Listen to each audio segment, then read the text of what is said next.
Okay, सो आज हम लोग पढ़ेंगे report writing. Before starting the chapter, reports क्या होता है, any idea, what do you understand by the term report? हम लोग प्रेस ही पढ़े, आर्टिकल पढ़े, ठीक है, लेटर्स हमको पता है क्या होता है, पैराग्राफ, कॉम्प्रिहेंशन सब अलग है, राइट? उसी तरह रिपोर्ट क्या होता है फिर? रिपोर्ट राइटिंग आज हम लोग पढ़ेंगे, ठीक है। रिपोर्ट्स क्या होता है बेसिकली? आप लोग न्यूज़पेपर पढ़ते हो क्या? न्यूज़पेपर में हम लोग देखते हैं कि बहुत टाइप का वेरियस टाइप्स ऑफ इवेंट्स होता है ना, कोई भी मानो कोई भी सब्जेक्ट मैटर है जिसके ऊपर में आज न्यूज़ पे हाईलाइट होकर आए हैं, तो वो रिपोर्ट अब बोलते हैं हम लोग उसको। माने मानो कहीं पर भी ना आग लगाए, तो रिपोर्टर्स पहुंच जाते हैं वहां पर और वो लोग क्या करते हैं, वहां का खबर रिकॉर्ड करके उसको न्यूज़पेपर में प्रिंट पब्लिश होकर अगले दिन हमारे पास न्यूज में आ जाते हैं। तो वो सब बेसिकली क्या है, रिपोर्ट है। माने कहीं पे भी कोई इवेंट होता है और उसको अगर कैप्चर कर लिया जाता है और अगर वो छप के अगले दिन हमारे पास आ जाता है वाया कोई भी मीडिया, न्यूज़पेपर भी हो सकता है, मैगजीन हो सकता है, सोशल मीडिया हो सकता है, तो वो जो छप कर आता है ना हमारे पास, दैट इज रिपोर्ट।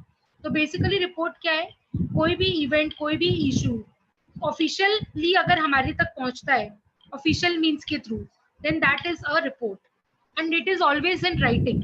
रिपोर्ट हमेशा रिटन होता है, ओरल नहीं होता है। माने मैं आपको बोलकर अगर कुछ सुना रही हूँ, that is not report writing, because आप नाम से ही पढ़ो ना, रिपोर्ट राइटिंग वर्ड है, राइटिंग का मतलब होता है जो लिखा हुआ है। So we are talking about report writing, okay okay. So basically देखो बुक में क्या लिखा है, a report is an account given of a particular event, issue, subject, specially in the form of an official document. It is presented after thorough investigation or consideration by an appointed person or body. Basically report क्या होता है, कोई भी event या कोई भी issue, कोई भी सब्जेक्ट को लेकर मानो ऑफिशियल डॉक्यूमेंट अगर आता है हमारे तक पब्लिश और सर्कुलेट होके, then that is a report. Investigate करने के बाद प्रॉपर रिपोर्ट बनाया जाता है। ऐसा ही नहीं कि मैंने सुने सुनाए खबर के ऊपर रिपोर्ट बना दिया, ऐसा कभी नहीं होता है। रिपोर्टर्स हमेशा उस जगह पे पहुंचते हैं, उसको उस चीज का तहकीकात करते हैं और उसके बाद ही वो लोग उस चीज को रिपोर्ट बनाते हैं। अग्री? कहीं पर भी आग लगाए तो ऐसा नहीं है कि न्यूज़पेपर में वेग इन्फॉर्मेशन आ जाएगा, वो रिपोर्टर्स वहां पे मीडिया तुरंत पहुंच जाती है, राइट, माइक लेकर। वो लोग वहां पर सारा विटनेस देखती है, खुद से देखती है कि हाँ सच में आग लगा है कि नहीं, क्या हुआ है, लॉस हुआ है कि नहीं, कितने लोग मरे हैं, कितना लॉस हुआ है, ये सारा चीज वो लोग खुद से वेरीफाई करते हैं, देन ओनली वो लोग रिपोर्ट लिखते हैं उसके ऊपर। तो प्रॉपर इन्वेस्टिगेशन के बाद ही रिपोर्ट लिखा जाता है। रिपोर्ट कितने तरह का होता है? मेनली रिपोर्ट 3 तरह का होता है। एक न्यूज़पेपर रिपोर्ट होता है, मैगजीन रिपोर्ट होता है और ऑफिशियल रिपोर्ट होता है। न्यूज़पेपर रिपोर्ट वेरी कॉमन, आप लोग पढ़ते होंगे न्यूज़पेपर्स में, राइट? देखा है ना न्यूज़पेपर रिपोर्ट, यस और नो? Yes ma'am. या न्यूज़पेपर्स पे बहुत टाइप का रिपोर्ट्स आते हैं, नॉट ओनली इवेंट्स का। मानो कहीं पे कुछ रिलीज होने वाला है, मूवी रिलीज हो रही है, उसके ऊपर भी रिपोर्टर्स लोग रिव्यू लेते हैं मूवीज का। मानो कि जो थिएटर में फर्स्ट डे फर्स्ट शो देखकर ऑडियंस निकलता है, तो रिपोर्टर्स वहां पे खड़े रहते हैं, वो लोग रिव्यूज लेते हैं और वो चीज हम लोग देखते हैं मैगजीन्स पे पब्लिश होकर T2 वगैरह में आता है, तो वो भी क्या है, न्यूज़पेपर रिपोर्ट है। मैगजीन रिपोर्ट होता है उसी तरह। फिर ऑफिशियल रिपोर्ट्स होता है, वेरियस ऑर्गेनाइजेशंस जो लोग निकालती है, फॉर एग्जांपल टाटा, रिलायंस, ये सब जो बड़ी कंपनी है, इन लोग के क्या रिपोर्ट्स नहीं होते, एनुअल रिपोर्ट्स? इन लोग के जो balance sheet, PL, financial statements होते हैं, उनका भी तो रिपोर्ट्स होता है ना, तो वो आ जाता है उस कैटेगरी में, official reports for various organization, जो कि स्पेसिफिक होता है, ठीक है। जनरल पब्लिक का बात करेंगे तो हम लोग न्यूज़पेपर या मैगजीन रिपोर्ट का बात करेंगे। अभी हर एक का फॉर्मेट देखो। न्यूज़पेपर रिपोर्ट क्या होता है, बेसिकली जो भी करंट इवेंट और हैपनिंग होता है हमारे आसपास, वो कैप्चर होता है न्यूज़पेपर रिपोर्ट में। सबसे पहले आप लोग नोटिस किए होंगे, हम लोग प्रेस ही पढ़े थे, आर्टिकल पढ़े थे, हर एक की स्टार्टिंग में क्या आता है, टाइटल या हेडलाइन। सबका फॉर्मेट का सबसे पहला पार्ट होता है टाइटल या हेडलाइन, राइट, फॉलोड बाई अलग अलग फॉर्मेट मिलेगा आपको अलग अलग राइटिंग के लिए। तो अगर हम लोग रिपोर्ट्स का बात करें तो सबसे पहले टाइटल और हेडलाइन आएगा, उसके बाद हम लोग लिखते हैं बाई, यानी कि नेम ऑफ द ऑथर, जो भी उस रिपोर्ट को लिख रहा है ना उसका नाम आता है, बाई ऑथर। उसके बाद लिखते हैं हम लोग प्लेस, माने वो जो रिपोर्ट लिखा जा रहा है वो किस प्लेस पे लिखा जा रहा है, कहाँ का इवेंट है वो और किस दिन हो रहा है वो डेट और प्लेस। हमेशा आप लोग देखा करो न्यूज़पेपर में कोई भी रिपोर्ट होता है ना, वहाँ पे मेंशन होता है टाइम और प्लेस, आई मीन डेट और प्लेस, कि किस दिन का वो घटना है और कहाँ पर हुआ था। बॉडी, उसके बाद आता है बॉडी ऑफ द रिपोर्ट, माने मेन चीज, कंटेंट लिखोगे कि क्या इवेंट के बारे में डिस्क्राइब करोगे, व्हाट हैपेंड। उसी तरह मैगजीन रिपोर्ट का बात करें तो magazine report basically specific events को कैप्चर करता है।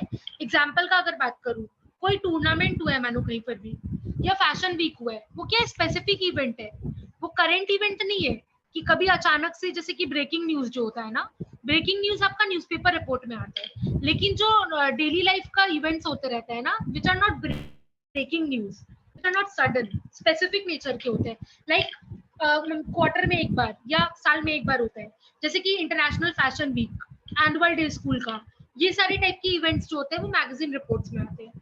याद होगा हम लोग के स्कूल टाइम में, हम लोग का स्कूल का एक मैगजीन हुआ करता था, क्या देखा, एनुअल फंक्शन जो जिसमें वो सब आते थे, हर स्कूल का एक मैगजीन होता था अपना खुद का जो पब्लिश करते थे वो लोग, राइट, कॉलेजेस भी करते हैं, तो वहां पर वो लोग अपने इवेंट्स के बारे में वो लोग उसको मेंशन करते हैं। इसका फॉर्मेट का बात करें तो यहाँ पर भी सबसे पहले क्या आएगा, टाइटल और हेडिंग आएगा, उसके बाद by name of the author आएगा एंड देन बॉडी।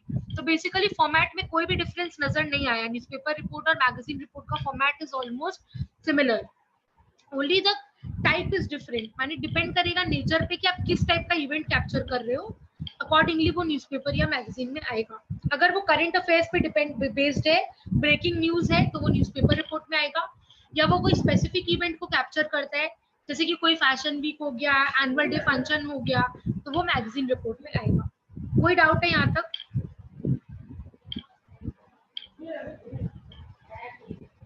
गाइस कोई डाउट यहाँ तक? नो मैम, ठीक है। Shiny you are there?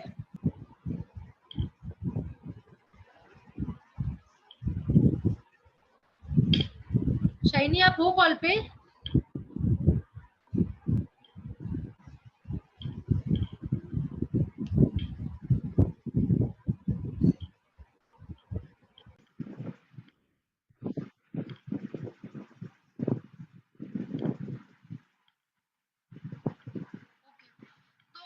Magazine report और न्यूज़पेपर रिपोर्ट का बात हो गया। अभी बात करते हैं थर्ड में, फॉर्मल या ऑफिशियल रिपोर्ट का।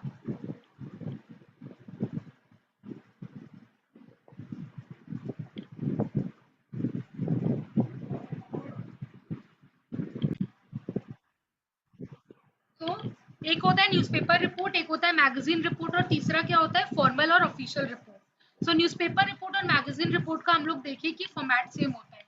सबसे पहले आएगा टाइटल, उसके बाद by name of the author जो उस रिपोर्ट को लिख रहा है, और थर्ड में आएगा body, that is the entire report, किसके बारे में वो रिपोर्ट लिखा गया है। और जो थर्ड कैटेगरी है वो क्या है, फॉर्मल या ऑफिशियल रिपोर्ट। फॉर्मल और ऑफिशियल रिपोर्ट हम लोग कब लिखते हैं, बेसिकली कोई भी प्रोजेक्ट या प्रपोजल अगर लेकर आता है ना कोई भी कंपनी, तो उसके ऊपर वो लोग एक ऑफिशियल रिपोर्ट लिखता है और उसको सर्कुलेट करता है। फॉर एग्जाम्पल मानो कोई भी ऑर्गेनाइजेशन है, बड़ी मल्टीनेशनल कंपनी है, वो अगर कोई प्रोजेक्ट लॉन्च कर रहा है, कोई नया प्रोडक्ट लॉन्च करना चाहता है, तो उसके लिए वो क्या करेगा, एक रिपोर्ट लिखेगा, ऑफिशियल रिपोर्ट, जिसको सर्कुलेट करेगा ऑर्गेनाइजेशन में। सो उस तरह का एग्जाम्पल हो गया आपका फॉर्मल या ऑफिशियल रिपोर्ट का। इसका फॉर्मेट कैसा होगा, ऊपर में हेडिंग आएगा, यहाँ पर बाई ऑथर नहीं आएगा क्योंकि यहाँ पर ऑथर नहीं होगा कोई, यहाँ पे कोई ऑर्गेनाइजेशन का एक पर्सन होगा जो कि हायर अथॉरिटी में होगा, who will be proposing that report, right. इसीलिए हम लोग फ्रॉम और टू वर्ड यूज करते हैं, यहाँ पे ऑथर वर्ड यूज नहीं करेंगे क्योंकि ऑडियंस के लिए नहीं है ये। तो यहाँ पर टू आएगा और फ्रॉम आएगा। टू में कौन होगा, जिसको हम लोग एड्रेस कर रहे हैं, अगर मानो पूरे ऑर्गेनाइजेशन के सारे एम्प्लॉइज को एड्रेस कर रहे हैं तो टू में वो लिखा जाएगा। फ्रॉम हो गया, जो भी कंसर्न्ड पर्सन है who is writing on behalf of the company, from में वहां जाएगा। डेट, जिस दिन लिखा जा रहा है रिपोर्ट। सब्जेक्ट यानी कि कंटेंट क्या है उस रिपोर्ट का। Introduction, main body, description. यहाँ पे बॉडी को डिवाइड किया गया है, इसके पहले वाले दो रिपोर्ट में हम लोग लेटर की तरह डिवाइड नहीं कर रहे थे, इंट्रोडक्शन, बॉडी, कंक्लूजन करके, बट ये वाले रिपोर्ट में डिटेल्स ज्यादा होता है। जैसे इंट्रोडक्शन अलग है, अलग पैराग्राफ में जाएगा, फिर हम लोग मेन बॉडी लिखेंगे, मेन बॉडी के बाद हम लोग रिजल्ट लिखेंगे और फिर कंक्लूजन लिखेंगे। मानो कि एक प्रपोजल आया, नया प्रोडक्ट लॉन्च कर रहा है कोई कंपनी, तो नया प्रोडक्ट लॉन्च कर रहा है तो सब्जेक्ट में क्या लिखेगा, launching of a new product. Introduction में वो उस प्रोडक्ट का नाम बताएगा, प्रोडक्ट के बारे में डिस्क्रिप्शन देगा कि वो प्रोडक्ट कैसा दिखता है, उसका अपीयरेंस क्या है, उसका यूज क्या है, मेन बॉडी में वो प्रोडक्ट के बारे में और डिटेल में बात करेगा कि how that product is useful for the organization, और उसके डीमेरिट्स मेरिट्स बताएगा। फिर रिजल्ट क्या होता है कि will that be a success और अ फेलियर, रिजल्ट हो गया वो। कंक्लूजन मतलब रिजल्ट को जानने के बाद आपका कंक्लूजन क्या है कि आपको वो प्रोडक्ट लॉन्च करना चाहिए कि नहीं करना चाहिए। तो इस तरह हम लोग डिवाइड करेंगे ऑफिशियल रिपोर्ट को इतने सारे पार्ट्स में, और हम लोग बाद में कोई सजेशंस के लिए भी एक लाइन लिखेंगे कि आप अपना इवैल्यूएशन और सजेशंस को भी दे सकते हो इसके ऊपर कि what is your opinion on this. ठीक है, ये था फॉर्मेट 1। अभी जो हम लोग बात की है ना फॉर्मल ऑफिशियल रिपोर्ट का, इसका पहला फॉर्मेट था ये। तब आप बोलो कि दूसरा फॉर्मेट कब लगेगा। यहाँ पर हम लोग देख सकते हैं कि एक दूसरा फॉर्मेट दिया गया है। इसमें क्या है देखो, टू फ्रॉम जाएगा, टू फ्रॉम तो वहां पर भी जा रहा था। टू मतलब जिसको हम लोग रिपोर्ट कर रहे हैं वो, फ्रॉम मतलब who is writing, name and department. Date of submission, again report में डेट तो आएगा ही, चाहे कोई भी टाइप का रिपोर्ट, जिस दिन वो रिपोर्ट लिखा जा रहा है वो उसमें इंपॉर्टेंट है। अक्नॉलेजमेंट क्या होता है, किसी को याद है 11-12 में प्रोजेक्ट्स बनाते थे क्या आप लोग? अक्नॉलेजमेंट बोलकर कुछ होता हाँ था क्या? मैम। क्या था अक्नॉलेजमेंट, बताओ तो जल्दी से। थैंक यू बोलना सर को कि प्रोजेक्ट देने के लिए। करेक्ट, हम लोग अक्नॉलेज करते हैं वो सारे लोगों को जिन लोगों ने भी हमको हेल्प किया होता है उस प्रोजेक्ट को बनाने में। So basically we are acknowledging और we are thanking those persons. There can be many, one person also, there can be many persons also. So list of people या कोई organization, not only person necessarily, कोई company भी हो सकती है, कोई भी हो सकता है जिसने भी आपको मदद किया ना डेटा कलेक्ट करने में, रिसर्च में, कोई भी तरह का हेल्प किया उस चीज को बनाने में, वो अक्नॉलेजमेंट का पार्ट होता है। तो उसी तरह इस रिपोर्ट में हम लोग अक्नॉलेजमेंट भी डालते हैं। उसके बाद आते हैं table of content. Table of content में एक सारा लिस्ट जाता है जहाँ पे सारे सेक्शंस और सब सेक्शंस होते हैं रिपोर्ट के। आप लोग देखे होंगे ना, लॉ लॉ पढ़ा होगा तो वहाँ पे सेक्शन होता है, फिर एक सब सेक्शन होता है। जैसे कि टू, टू के बाद 8, सपोज सेक्शन नंबर मानो 131 है, 131 फिर क्लॉज रहता है 131(1), 131(1)(a). तो there is section and there is sub section, right. Summary, summary basically क्या होता है, हम लोग समरी लास्ट चैप्टर में पढ़े थे कि समरी क्या होता है। समरी में और क्या चीज में डिफरेंस पढ़े थे, याद है क्या किसी को?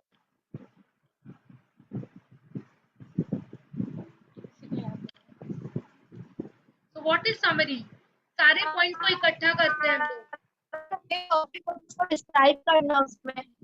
यस करेक्ट, थोड़े शब्दों में हम लोग अगर अपने पूरे पूरे लेंथ को रिड्यूस करके अगर वही बात को शॉर्टर वे में कन्वे करना है तो हम लोग एक समरी लिखते हैं जहाँ पर मेजर पॉइंट्स, कंक्लूजन, रिकमेंडेशन सारा कुछ लिखा रहता है। एक जनरल आइडिया देता है हमको पूरे चीज का। फिर आता है इंट्रोडक्शन। इंट्रोडक्शन के बाद आता है finding. It is more like a project. Project में जैसे नहीं होता है क्या, इंट्रोडक्शन होता है, फाइंडिंग होता है, कंक्लूजन होता है, बिब्लियोग्राफी होता है। आप अपना क्लास 12 का प्रोजेक्ट याद करो, आपको फॉर्मेट याद हो जाएगा। जैसा हम लोग स्कूल में प्रोजेक्ट सबमिट करते थे तो वहाँ पे एक्नॉलेजमेंट होता था, समरी होता था, इंट्रोडक्शन होता था, फाइंडिंग्स होता था, कंक्लूजन होता था, फिर बिब्लियोग्राफी होता था। ये सारा चीज ही हम लोग प्रोजेक्ट में रखते थे, राइट। वही है इसका फॉर्मेट भी, ऑलमोस्ट सिमिलर। बिब्लियोग्राफी याद है क्या? सोर्सेस का नाम जहाँ से हम लोग को रेफरेंस मिला। मैंने जहाँ से भी हेल्प लिया तो वो जो सोर्सेज है ना, फॉर एग्जाम्पल मानो कि मैंने चार्ट पेपर्स लगाए कुछ प्रिंट करके, तो वो प्रिंट मैंने किस सोर्स से कलेक्ट किया वो सोर्स का नाम लिखना होगा। मैगजीन से लिया तो वो मैगजीन का नाम लिखना होगा। न्यूज़पेपर से कटिंग की तो न्यूज़पेपर का नाम लेना होगा सोर्स में। तो बिब्लियोग्राफी मतलब होता है रेफरेंस। रिकमेंडेशन मतलब हो गया सजेशन। कंक्लूजन में आप ऑब्वियसली कंक्लूड करोगे कि आपका वो स्टडी का फाइनल कंक्लूजन क्या है।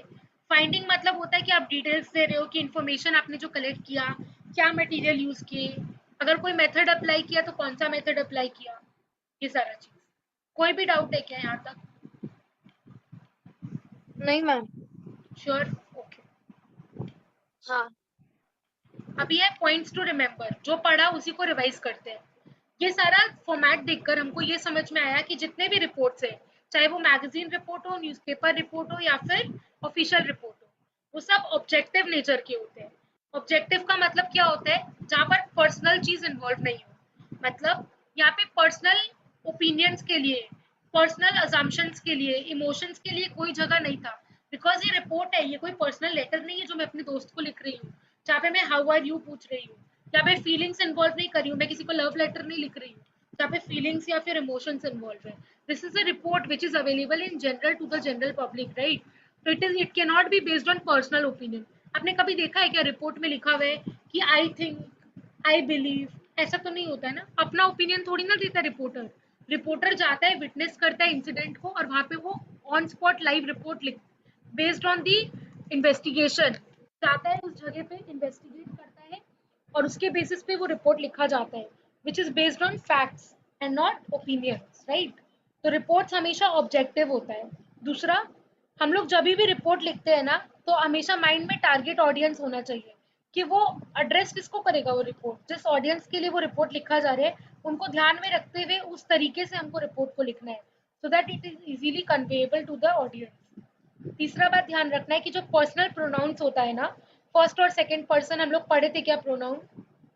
फर्स्ट पर्सन कौन होता है, सेकंड पर्सन कौन होता है? आई कौन हो गया first person, you we us कौन हो गया second third person. So first noun second noun, ये सारा चीज हम लोग क्या करते हैं, जनरली यूज नहीं करते। आपने देखा है रिपोर्ट में आई वी ये सब नहीं लिखा रहता है, देखा करो, अवॉइड किया जाता है। Then passive voice active voice पढ़ा था हमने, राइट? तो हम लोग एक्टिव वॉइस में नहीं पैसिव वॉइस यूज करते हैं while writing a, basically newspaper और मैगजीन रिपोर्ट में ज्यादातर हम लोग पैसिव वॉइस यूज करते हैं, ऑफिशियल रिपोर्ट्स में वी यूज एक्टिव वॉइस। अच्छा, टेंस कौन सा यूज करेंगे? देखो एक चीज बताओ, पहले इवेंट होगा, रिपोर्ट बाद में लिखा जाएगा, कि रिपोर्ट पहले लिखा जाता है, इवेंट बाद में होता है? इवेंट पहले होता है, रिपोर्ट ऑब्वियस सा बाद बात में। है, मुझे थोड़ी ना पता है कल आग लगने वाले कहीं पर। आज अगर लगा होगा तब रिपोर्टर वहां जाएगा, उसके बाद वो रिपोर्ट लिखेगा ना।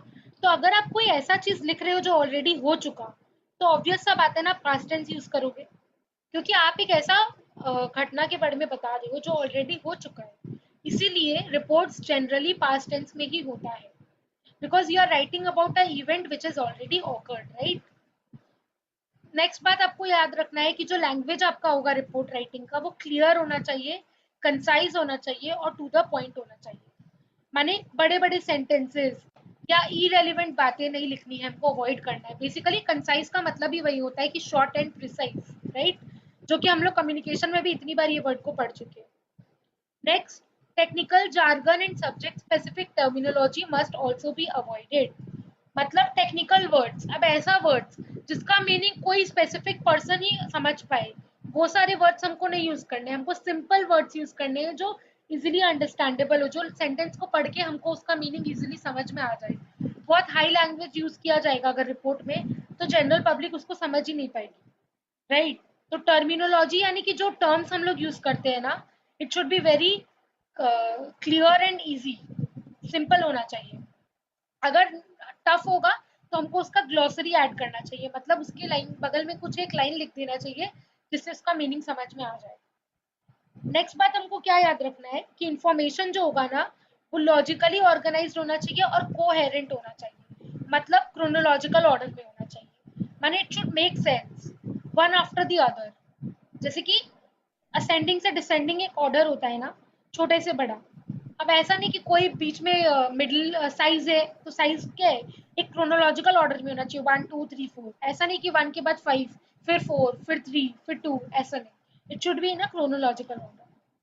नेक्स्ट है, रिपोर्ट में कोई भी ग्रामेटिकल एरर नहीं होना चाहिए। ऑब्वियस सा बात है, वो रिपोर्ट पब्लिश होके जा रही है न्यूज़पेपर या कहीं पर, तो वो ग्रामर एरर्स तो उसमें नहीं हो सकते, तो एक्यूरेट होना चाहिए।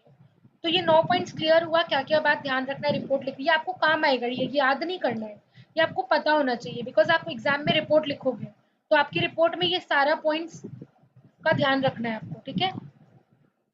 कि पास्ट टेंस में होगा, बोलो तो जल्दी से हम लोग क्या पढ़े बिना देखे, एक एक पॉइंट बोलो तीनों जन।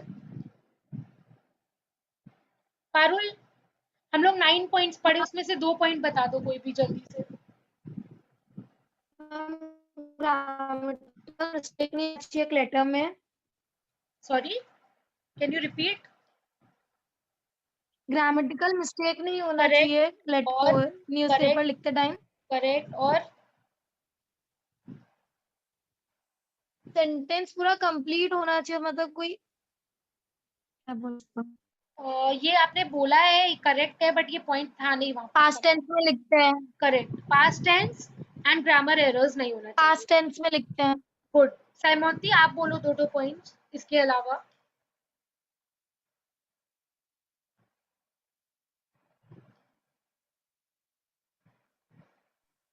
मैं भूल गई। भूल गए इतना जल्दी? एग्जाम तक क्या होगा?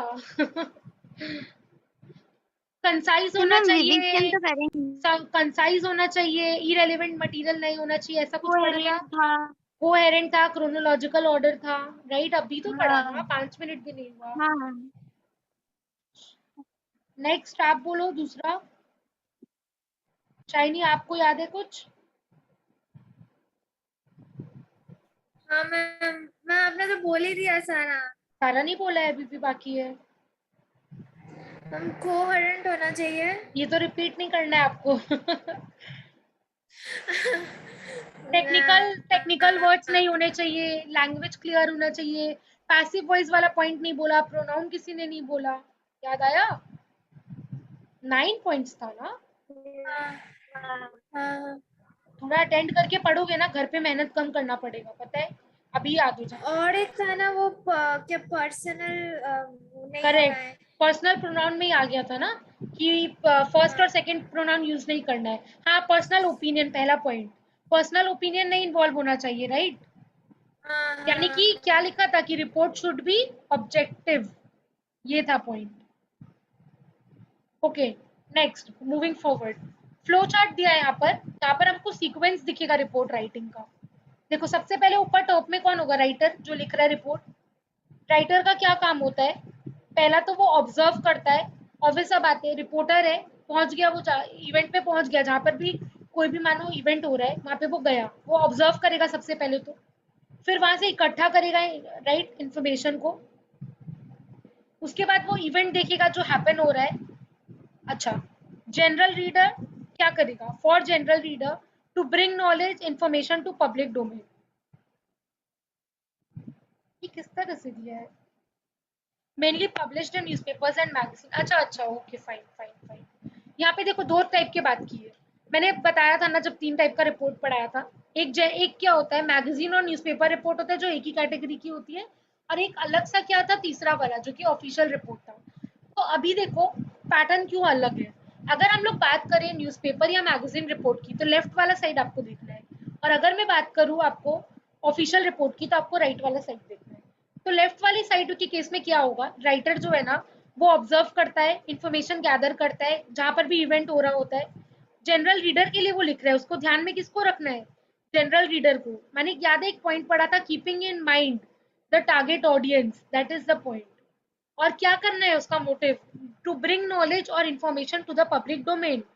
और वो क्या करता है, किस मीडिया का इस्तेमाल करता है? वो यूज करता है न्यूज़पेपर और मैगजीन, इस तरह के न्यूज को रिपोर्ट करने के लिए। वही अगर हम लोग राइट साइड देखें तो वहां क्या बात हो रहा है, रिसर्च करता है राइटर, इन्वेस्टिगेट करता है और गैदर करता है इंफॉर्मेशन। पहले वाले केस में वो ऑब्जर्व कर रहा था, दूसरे वाले केस में रिसर्च और इन्वेस्टिगेट भी कर रहा है गैदर करने के साथ साथ। नेक्स्ट क्या गैदर करता है, कोई भी पर्टिकुलर इशू, कोई भी प्रॉब्लम, कोई भी फेनोमेनन के बारे में वो रिसर्च करता है, इन्वेस्टिगेट करता है और इन्फॉर्मेशन गैदर करता है।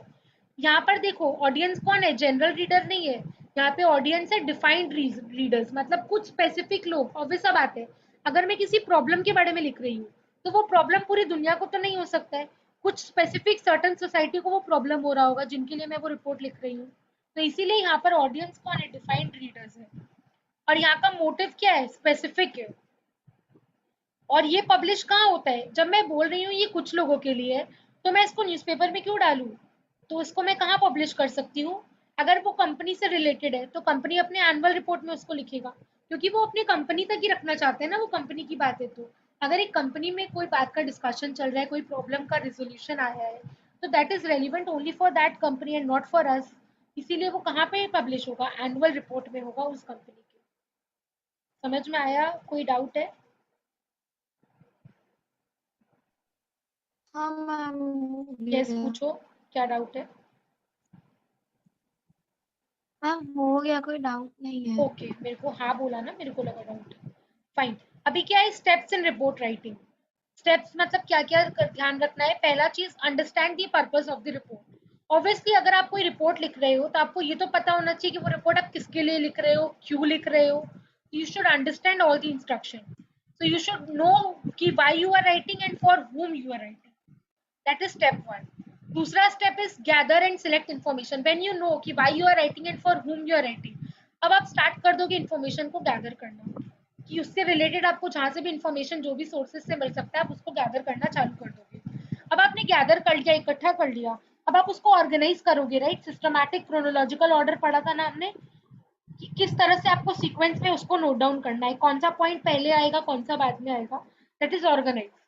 एंड फोर्थ स्टेप क्या है, एनालाइज करना। माने अब आप लिखने के पहले पहले एक ड्राफ्ट बनाते हैं कोई भी चीज का हम लोग, रफ ड्राफ्ट, ताकि उसको एनालाइज करें और वो ड्राफ्ट को हम लोग ठीक से पढ़े कि वो ड्राफ्ट सही है कि नहीं। अगर वो ड्राफ्ट हमको ठीक लगता है फिर हम लोग उसको फाइनल कन्वर्ट करते हैं फाइनल कॉपी में, राइट।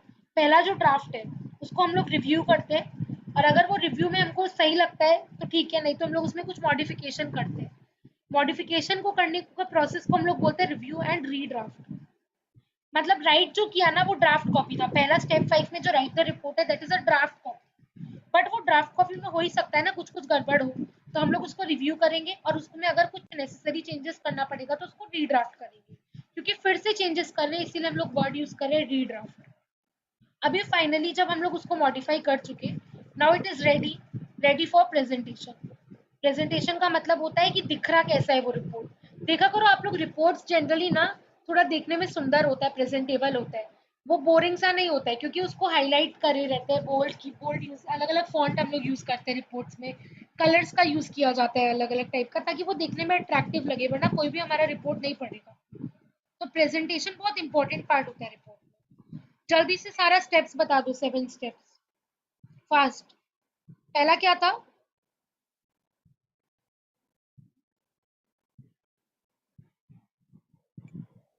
नहीं याद है किसी को भी? Ma'am, understand the purpose of the report. Yes. Understand के बाद हम लोग क्या करते थे, गैदर करते थे इन्फॉर्मेशन, राइट। हाँ। गैदर करने के बाद हम लोग उसको क्रोनोलॉजिकल ऑर्डर में अरेंज करते थे। अपने वर्ड्स में बोलो, मेरे को बुकिश वर्ड नहीं चाहिए, ताकि आपको याद रहे कम से कम। पहले था समझना, अंडरस्टैंड। दूसरा क्या था, गैदर इन्फॉर्मेशन। गैदर करने के बाद तीसरा क्या था, ऑर्गेनाइज करना डेटा को, इन्फॉर्मेशन को ऑर्गेनाइज ऑर्गेनाइज करना। करना। ऑर्गेनाइज के बाद क्या करेंगे, एनालाइज करेंगे।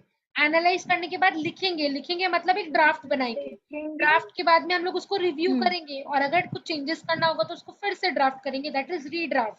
और रीड्राफ्ट हो जाने के हाँ, बाद हम लोग प्रेजेंटेशन पे ध्यान देंगे। प्रेजेंटेशन। तो ये 7 स्टेप्स था रिपोर्ट राइटिंग का, राइट।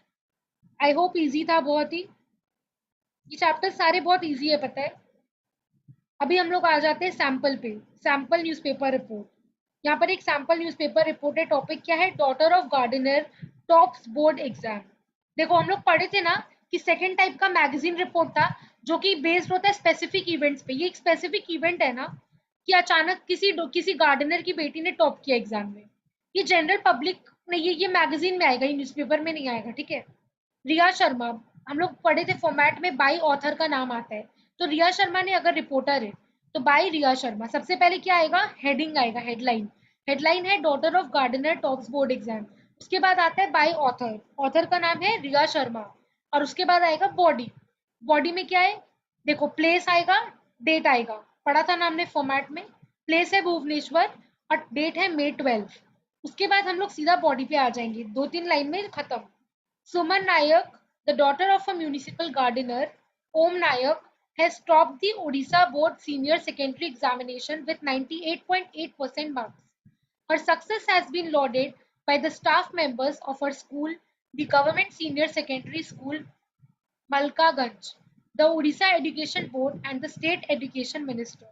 देखो कितना शॉर्ट प्रिसाइज है ये रिपोर्ट। उसके बाद, when her classmate conveyed the news to Suman, she did not believe them. It was only when the school principal called her that the reality sunk in Suman's father. Om Nayak is overjoyed at the news. He said, Suman was always a bright student. I have made all efforts to provide her with the best education despite my meager means. He hopes that she will be able to continue her education in spite of his financial constraint. Suman attributes her success to her parents and teachers. She said that the school teachers had provided her with all possible help by giving her extra time and attention, along with books and more moral support. Her teachers speak highly of her perseverance, dedication, and hard work. When asked about her plan, Suman said she wishes to become a doctor. However, she was unsure if she could pursue her dream because of financial problem. She hoped that she will be able to secure a scholarship and get funded by government. The Times Group has started an initiative to help Suman fulfill her aspiration. Anyone who wishes to contribute to Suman education can send the amount by check to Suman Nayak Education Fund, The Times of India, MG Road, Bhubaneswar. बहुत ही easy सा report था, समझ में आया I hope सबको. हाँ बहुत ma'am. Simple language था, कुछ भी नहीं था. सिर्फ 2-3 क्वेश्चंस है मेरे पास. आपने देखा होगा यहाँ पर एक वर्ड पढ़े थे हम लोग, मी एजर, याद है क्या? 9.6 पेज का पहला पैराग्राफ में देखो, आप लोग को दिखेगा, मेरा कर्सर देखो, यहाँ पर मी एजर वर्ड मैंने हाईलाइट किया है. ये लाइन को मैं पढ़ती हूँ, फिर मुझे इसका मीनिंग बताओ. I have made all efforts to provide her with the best education despite my me-ager means. अब आप लोग का एक क्वेश्चन आना चाहिए था कि मैम हम लोग पढ़े थे रूल्स में कि आई जैसा वर्ड हम लोग नहीं यूज करेंगे. कोई पूछा नहीं मेरे से क्वेश्चन. याद है कि हम लोग पढ़े थे रिपोर्ट का रूल में कि we prefer not using first and second pronoun, जबकि आई तो प्रोनाउन है. I is the first pronoun, why you are using it. अगर आपने नोटिस किया तो ये कोट्स के अंदर लिखा हुआ है, देखो तो सुमन के बाद एक कोट स्टार्ट हो रहा है और वो कोट्स कहाँ खत्म हो रहे हैं? मीन्स के बाद. याद है क्या डायरेक्ट स्पीच ऐसा ही होता है?